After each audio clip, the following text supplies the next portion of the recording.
has on a majority of the maps, what he's been able to do so far in our games, I'm not surprised. But It will be very important to see who is first pick because of Ragnaros and Brax's holdout. And it is starting. So we'll see who that is. Looks like Naventic is first pick, so Gale Force chose the Battleground. All right, so... It could have been either way, definitely. Yeah, so Naventic here is going to be banning out the Tassadar. Do we see removal of the Ragnaros? I expect that coming out from Gale Force. I don't really see... They go with the Medic instead, letting up the Rags. So, Ragnaros first pick? Surely. I think it has to be. Despite... Naventic has put lower value on him, though.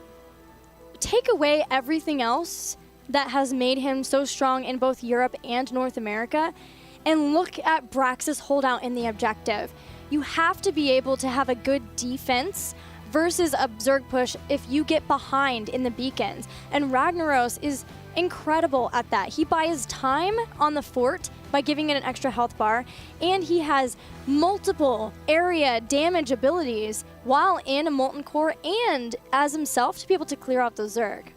But last time we saw Naventic playing, they did not look at Ragnaros. Not only they did play him, but on Braxis specifically, they did not show up anywhere in the draft. And I think the argument for that might be he's not the best in the solo in the long run. Is really the only response. He doesn't work that well in the 4. I think if you do draft him, maybe putting him in the 4-man is the answer. And they do let him slip right on through. So Malfurion is going to be the first pick. And Gale Force Esports with the response. See if they have a different opinion or if these teams are sold on the fact that, you know, Ragnaros may not just be worth it here. Gale Force knows Naventic's strategy by banning Medic, Lieutenant Morales. Rexar was the other maybe interesting pick that we don't normally see, but it is a good one here because he can control the top beacon quite easily. Sergeant Hammer, too. There's a lot of things. So taking away Gul'dan and pairing Zarya with it, they are picking apart the strategy Naventic used versus Tempo Storm on Braxis that won them the game.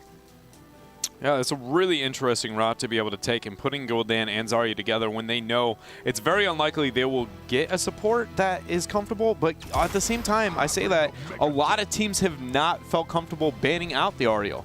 But with the Morales maybe removed on the side of GFE, maybe Naventic will consider that in their second ban phase as they go with the Tychus and the ETC.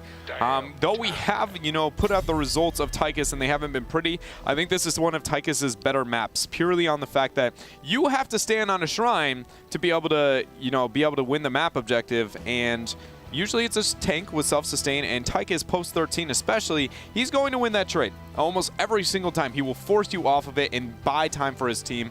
So I love that from Naventic here. I also like that Naventic has picked up a warrior, a good damage dealer, and a support. So it is a difficult situation for Gale Force Esports to be able to isolate any of the traditional roles away from Naventic. The best they can hope for is maybe... Do they ban Ragnaros now? Do they ban something like Sylvanas? Or do they ban Rexar? Rexar? Yeah, if they wanted to try to win the solo lane there, they could take out Rexar. The last time we saw them play against Beast Up, they banned out the Rexar, and Naventic has used it in the past, but instead it's going to be the Artanis. I personally am not afraid of the Rexar. We were talking about this a bit before. Rexar is very good in his solo lane, yes, but his team fighting is pretty mid-tier, especially as the game kind of moves on. So if you just concentrate your win in the 4-man, suddenly that solo lane that you never held on to is really that terrifying. With the Gul'dan already and Zarya, the 4-man opportunity for Gale Force looks pretty good. So that solo, you know, Rexar isn't like the end of the world. I would be very comfortable moving into that. Are you surprised to see a hover of Brightwing over Ariel here? Yes. I'm amazed at the lack of lack of willingness to ban Ariel in the second ban phase for a lot of these teams. And I don't know if it's because they feel confident into the lack of cleanse that exists on Ariel, but I don't know. We'll find out. I cannot see Gale Force Esports going with any other support at that point. They can wait on that if they want to get go. I guess they have else. Rhaegar still, so, you know, I'm wrong about that. Rhaegar is still up. But you have talked about the pairing of Ariel with Gul'dan, and Ariel will have assistance with Zarya. Ariel gives good wave clear to a team, which is a big consideration of Braxis, but Gale Force still needs somebody to be in the solo lane. Alarak has been seen at times. Fan plays him perfectly, very well. What other choices might they have? Dahaka is still up too. Leoric is a very good option for Gale Force with Zarya and Gul'dan, that long sustained DPS, having Zarya to be synergistic, also the survivability across the board. An Auriel Leoric rotation here for Gale Force. It's a very, a month ago European strat, but it's very good. And so Auriel Vala is going to be locked in instead. I hope to see Leoric as their last pick even now. For Gale Force Esports, but on the side of Naventic, they have to be considering their solo laner, what they want to be running. Would you like Leo on their side too? I don't like Leoric nearly as much, right? Because the way their composition and team fights work, he's not bad as the solo. I just don't think he complements the overall team fighting strategy as well, like Gale Force Esports would have on their side. But it wouldn't be a bad denial. Ragnaros, again, we've brought him up, but he's been neglected here on Braxis. He could fulfill the solo. I don't want to see an Alarak. That's the only thing I know I don't want. It's not that Alarak is bad by any means. He has a reasonable amount of kill potential, especially with the ETC. I just do feel like usually the rotations on this map kind of hinder his ability to kind of thrive in the solo. You can easily make a rotation around it. Li Ming is picked up, and it's Ragnaros. I like that. I like that. So Ragnaros is going to be picked up, and is it the Leo? Please. I feel like it's going to be Dahaka. I don't know for sure, but knowing how much they like globals, yeah, I feel like it's going to be Dahaka. I forgot to even bring that up for Naventic. I actually would have liked Dahaka, I think, over Ragnaros maybe? I don't know. Ragnaros is pretty crazy. I might be wrong about that one. I don't know how I feel about Dahaka over Rag, but I definitely like Leoric over Dahaka for this. They have 36 seconds left. What else? We know. Well, I guess Gul'dan maybe could be in the solo lane, but again, it's so hard. It's much harder, at least, to build up echoed corruption stacks when you can't hit 4 people with it, maybe potentially at once, instead of just the 1. So I think they'd like to keep him in the 4-man lane. I don't know who this is going to be. Well, I'll make you a deal. And in at least 5 seconds, you'll be able to figure it out. Thank you, Dread. Nailed it. Thrall is the option. Solo Zarya is what Gale Force Esports has decided to move into in their draft. Ragnaros and Thrall in the 1v1. Ragnaros-Thrall matchup, I don't know how it works. Obviously, Ragnaros beats him in the wave clear. The question is the survivability enough to be able to deal with him. I think that Rag should struggle, but the last time I said that, Ragnaros absolutely bodied the lane. So what's important is that it's orange Rag versus orange Thrall. Yeah, because if one of those was any other color, they would have a tactical advantage. But now that they blend, is that it? Yeah, now that they blend in, okay. Everybody goes like, we should gank top, and they're like, but they're both orange, and they don't know where to power slide or like Stormbolt and stuff. Things get a little bit weird. Got it. Thank you so much for sharing your Dread wisdom on that. Well, that's actually why teams like use the, like you got to get the synergy going before the game actually starts, because how would you identify your team if you don't have the same color like skins and mounts? You're right. I don't even know. Like honestly, the biggest way to improve your play for those of you at home, if you want to be, you got to get Grandmaster and Hero League. #1 tip: make sure your whole team has the same tint. Usually, it's going to be a blue or red, very popular, and then focus on your mounts being near the same as well. Yeah, mounts are probably more important than anything, but it is you can really judge the skill of a team judging by their synergy. That's really, anytime you guys wonder, like, how do I decide who do I feel is the best? I go back, I watch the replays, and I go, well, they definitely had more of a warm tone to them, whereas they're all over. What if I make you give a prediction based on these drafts before you've seen the synergy? And then I honestly don't even know what I'm talking about. I'm going to make you do it anyway. I'm definitely going to go with Gale Force Esports, even though I'm not very comfortable with Soul Warriors Zarya. Let's see if they can pull it out then and take Naventic up, be up 2-0 over Naventic. That's how it works. We're going into game number 2.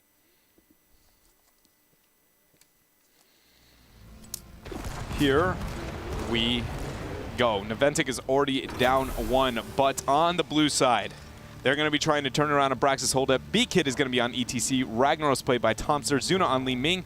Big impact on Tychus. And last is going to be Kenma on the Malfurion.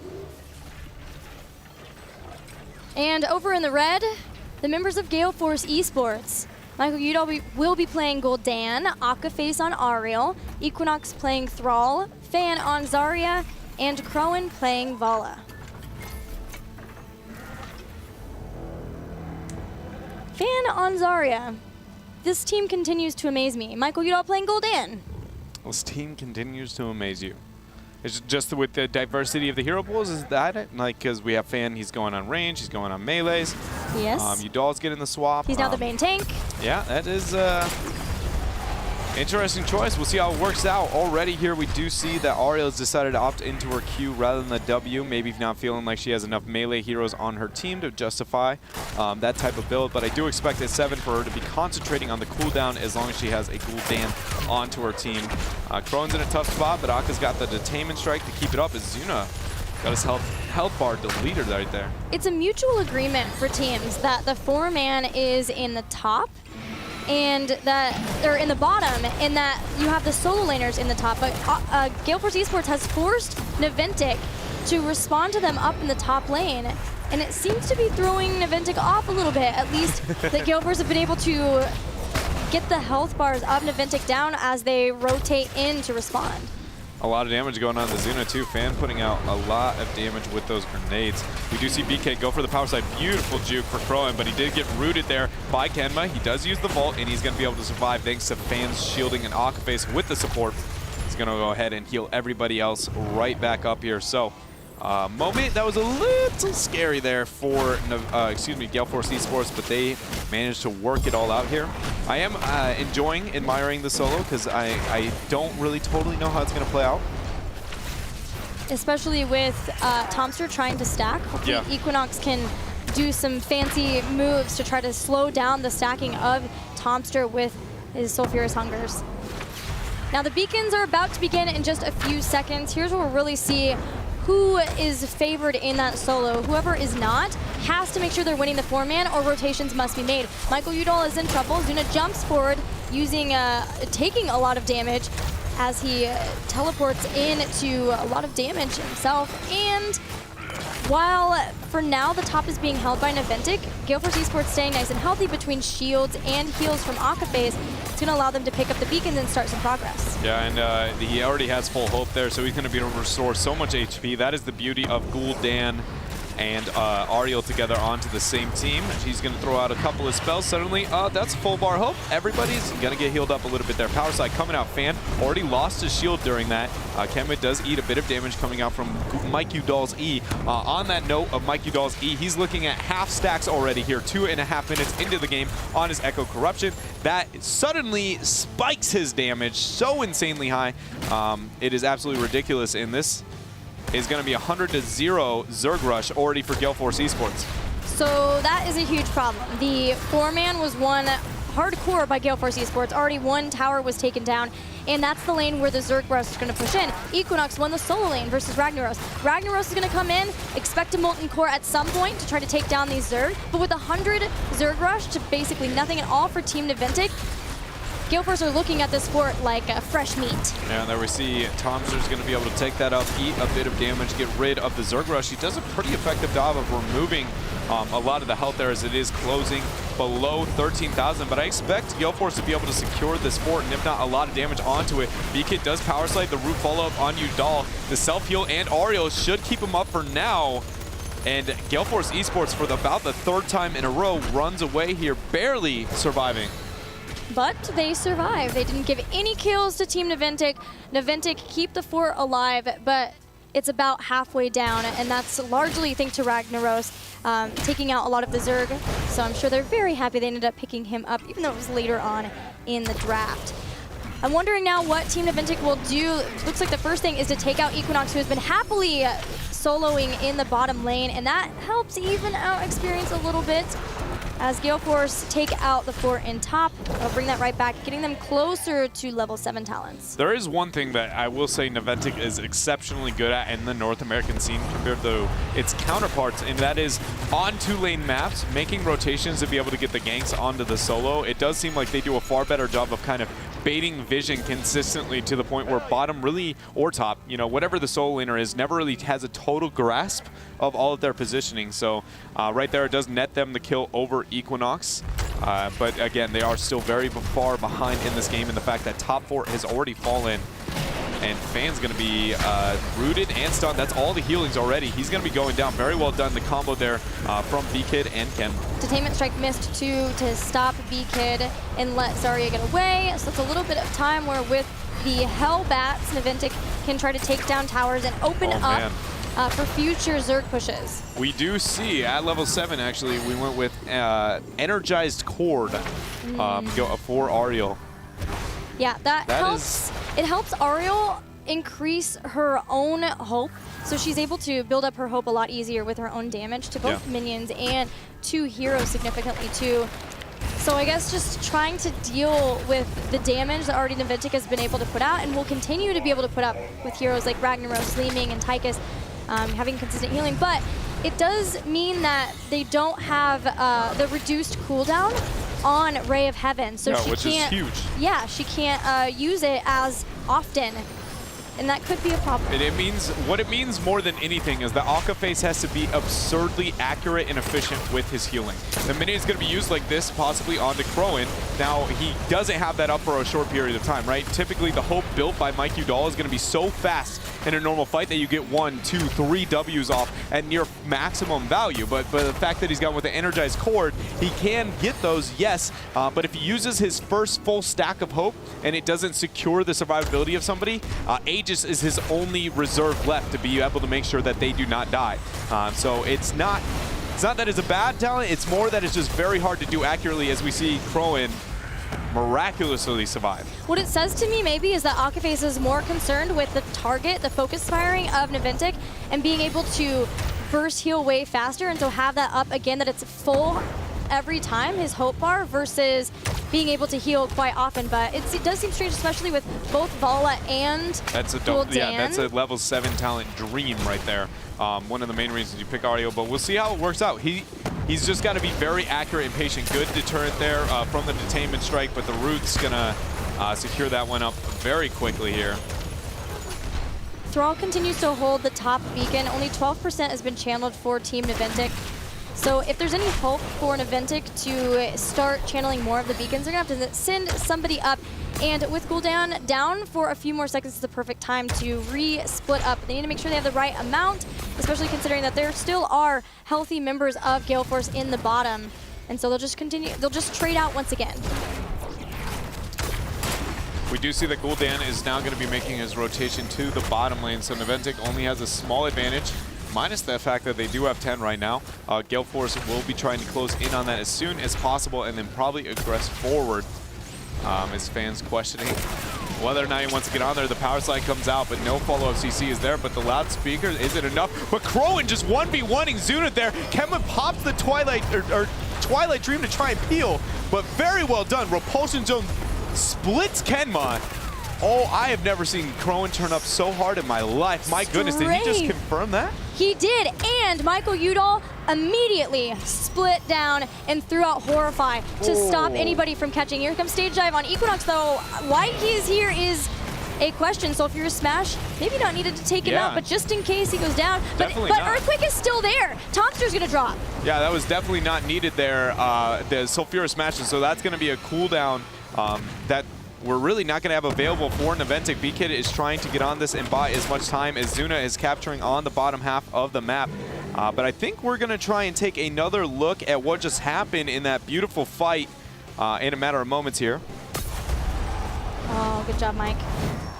All right, so check this out. The minute Zuna splits off, Crowan just goes in, does so much damage. He's going to instantly throw out the... Oh, there's the damage from Udall. There's the dodge on the Roots. Confirms the kill. That was everything that was needed to be able to start that there for GFE. You know what that was? Is Death Dealer at level 7. He didn't go for Arsenal to get grenades and reduce the cooldown of multi-shot. Typically, you would think you would want that because you're on Brax's holdout. You want area damage. But since you have Gul'dan, Vala can be more of the single target damage. So he had a ton of Hatred stacks, went in for Death Dealer, which means your next basic attack after a Vault is going to do a massive amount of damage. And you could see the chunk of a health bar on Zuna. Yeah, Zuna was in a tough spot, needed dominance if he was going to be able to survive that one. And now we do see 74-24 in Gale Force's favor. On the Zerg Rush as they make their transition to top. Zuna is moved to bottom to be able to deter anything. In terms of level 1s and the quest talents here, we do have Echoed Corruption on Mike Udall completed. As is Sulfurous Hunger's Prog Rock still in progress, and so is the Particle Grenade Demolitions Expert for Zarya. Yeah, and when that's completed, everything for Gale Force may come to fruition. 12 has been picked up. Naventic moved in to try and get that invade. Good route was zoned Mike Udall for a short time. But that tight little, like, chokeholds in that scenario is not something that Naventic is going to want to be able to pick the fights. Expulsion zone with Horrify Strafe coming out. That is not pretty. Yes, you do have Sulfurous Smash and Twilight Dream, but I don't think it's going to be able to make up for all those hard CCs on the side of GFE. Open territory is where they want their fights. Both teams still trying to get mercenary camps out as much as they can so they can force positioning of their opponents and hopefully get the beacons off of that. That happens to be the case for Naventic as they have to go back and take care of the top lane. That gives Gale Force some time to pick up the camp in the bottom, the Bruisers. Zuna jumps on once again. He is up and forward. Yeah, I expect the stage dive bait is what's coming out here from Zuna, just trying to get harassed. Look at me, and then stage dive moves in. There's going to be the Odin in fog. No one knows that's popped yet. Big Impact shows himself. Stage dive is being very patient, and Beacon uses it only to split Equinox as he throws down the Earthquake. The rest of Gale Force is zoning back up. Huge! Horrifying Naventic and ETC drops quickly. They continued flank onto Zuna, secures that kill, and a heal back up for Crowan means he won't even be the next one to go down. Ragnaros in trouble. Tomster goes down, does get a kill on Thrall, but it's still a 3-for-1 in Gale Force's favor. Very well done. Gale Force is going to be able to pick up the 13 and work on the Zerg Rush here. It will be pushing towards bottom. And already we see that Gale Force has been able to do a number on that fort.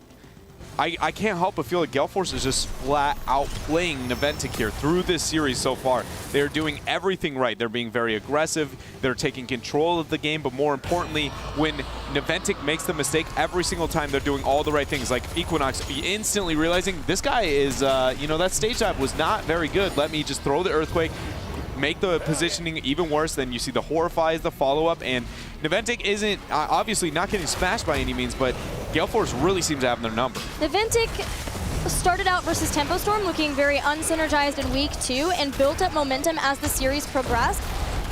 If maybe they can do that here as well. They seem like they're at least better than the last game, but this is going to be a big boon for Gale Force Esports having this big of a Zerg push, and going along with it, they have their abilities completed as far as the questing talents, so the siege from Michael Udall will be fantastic as he starts to throw out Echoed Corruption.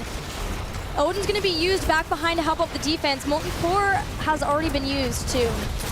Yeah, the Odin's going to be enough to scare Gale Force away, but Naventic's not done. They want this fight. Beautiful Detainment Strike. Fan is under pressure. He burnt the shield onto himself. Crowan, again, going to be able to dodge that. Stage dive comes out. This is going to be a tough spot. Equinox uses the Earthquake to try and peel. Strafe is out. Aegis is going to be used to be able to keep him up. B-Kid has the power slide out, so Furious Smash is going to be able to pick up the kill, and that is Crowan down. Now 4 versus 5. Gale Force is on the full retreat. Make it back to the fort, but a beautiful pick there for Naventic. It seemed like it was going to go the same way with another turnaround just like it had before, but this time Team Naventic got a pick, which helps them get some presence back on the battleground. There's going to be some mercenary camps fairly soon that they can set up for, as well as maybe try to catch some more members of Gale Force Esports as they take out the Zerg, which are pushing up in the top lane. If they see anybody step out from this gate at all, it could be lights out. Fan's the first one to do it. Everybody's going. No, there's only one heroic available, though, on the side of Naventic. That has to be considered, and now Ball is here. Ragnaros isn't even there. So, though we did see Naventic, you know, maybe have a thought of trying to catch off Gale Force, it just really didn't have the tools necessary to be able to make it happen. Tomstrom was in the bottom, split soaking to catch up in experience. Teams once again going back to their mercenary camps now that there is a break in the action from the objective. This game goes back to the slower pace, waiting for Gale Force at least to get 16. Once they get that, they can try to look for a fight while they have that upper tier advantage. Yeah. The biggest disadvantage for Gale Force during the next Zerg Rush phase and the Shrines up is that the experience gap is so close that even if it does spawn while they have a 16-tier advantage and the global existing on the hands of Naventic and not the other way around, it really is easy to, you know, just dance around, get experience until you manage to pick up the 16 for Naventic either. So neither should have a major advantage. Fans just going to be able to throw out the grenade, scout out for the team, and they're just going to, you know, make sure nothing is really happening. Everybody patient for those Shrines to spawn. I gotta ask your opinion on Tempered by Discipline for Vala. Once she has 10 Hatred stacks, her basic attacks give her health back. Instead of Gloom, versus Li Ming. Yep. When they've been in a constant 1v1. In an ideal world, if Crowan plays perfectly, it's the better talent to be able to pick up. Oh, look at the stealth boss. We'll talk about this in a moment. Nobody on the side of Gale Force is thinking about it. Fan shows that is who they need to see this, because Expulsion Zone is the biggest tool here. Stage dive comes in, but Expulsion Zone's still up. He's in range for right now. They're waiting for it to die. Here it goes. It's going to be the stun comes out, and it's just taken for free there by Gale Force Esports. The Fear Bomb hits everyone. Strafe comes in, and Naventic thought they were being cheeky, and things have turned quickly as Aka's on the retreat. 3 people dead, only for 1, and the boss going for GFE as we have the Shrine spawning. What a beautiful flank from Equinox 2. There was no retreat through that Earthquake. The Horrify was on point. Crystal Aegis was on point. So well done from Gale Force Esports. Like you said, didn't even use Expulsion Zone, and Beacon was doing everything in his power to ensure that that didn't go down. But great plays from Gale Force. The boss, Beacons, full Zerg, although they did lose Ariel. Yeah, I mean, it's plays like that Kenma's got to be questioning, you know? Gale Force who? What?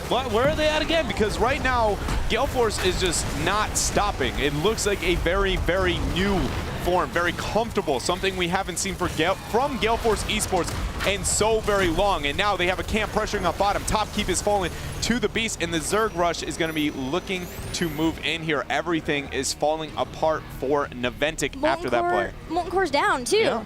He just used that to defend versus the boss. And they still lost the keep to it, too. That's the same exact place. So lucky for Gale Force that where the Zerg will be spawning. And even though Ariel isn't up for a few seconds, Gale Force know it's the time to strike. There's still shields, at least from Fan. The Zerg will push right onto Core. Let's see if Gale Force Esports can end it right here. They need a couple picks. Yeah, I'm surprised Gale Force went this route. I expected them to move bottom with the camp and actually just take the keep front wall, knowing that Naventic had to respond to this. Odin's used even on top of it, so they are going to be able to clear this right on up, and Gale Force pulls away. But you were bringing up earlier the 13 talents here there for Vala. Gloom getting the spell damage reduction against Zuna versus going her the auto attacks, being able to heal. And I personally think with the 7 that we see Crowan picked up, and the fact that, you know, you were talking about the 1v1 with Zuna. Zuna has been there for the 1v1 so consistently.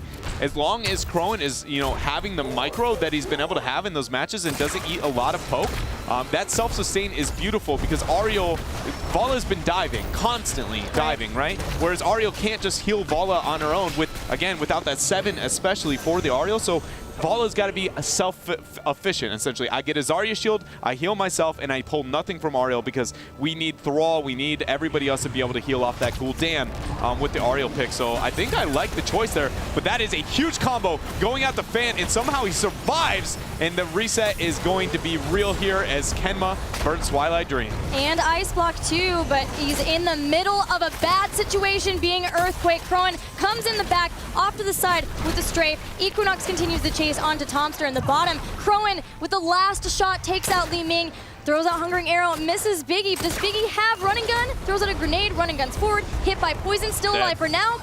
But that's the Death Dealer coming into play once again. B-step. Twice in a row, Gale Force managing to completely obliterate Naventic in a team fight, give them the B-step, and set their eyes to the core. Game number 1 looking much like game number 2 here, as Gale Force Esports will be able to go up 2-0 over Naventic.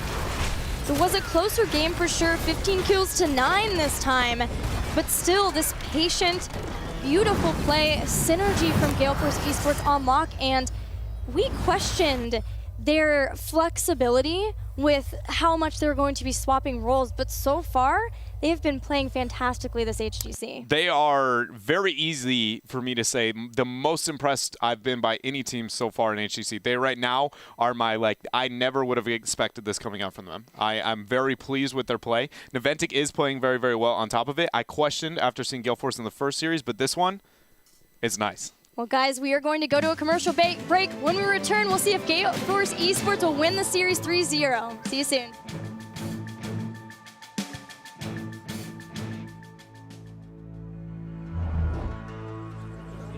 I'm searching for an apprentice.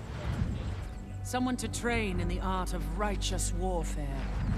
Someone to carry my shield, my name, and my crusade after I fall in battle. Not everyone is suited for this life.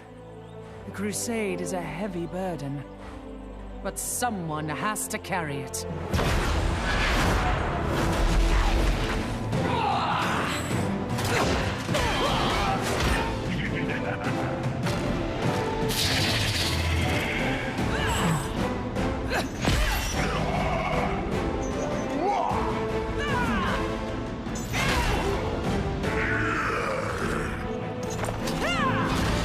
My name is Johanna.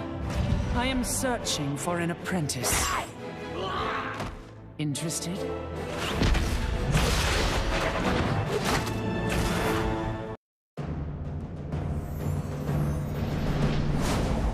A terrible fate has befallen this world. Evil runs rampant, uncontested. I can stand by no longer. Die, Hellspawn! Crawl back to the pit from whence you came. I am the Archangel Tyrael, and I will defend this realm from all who would defile it. For I am justice itself.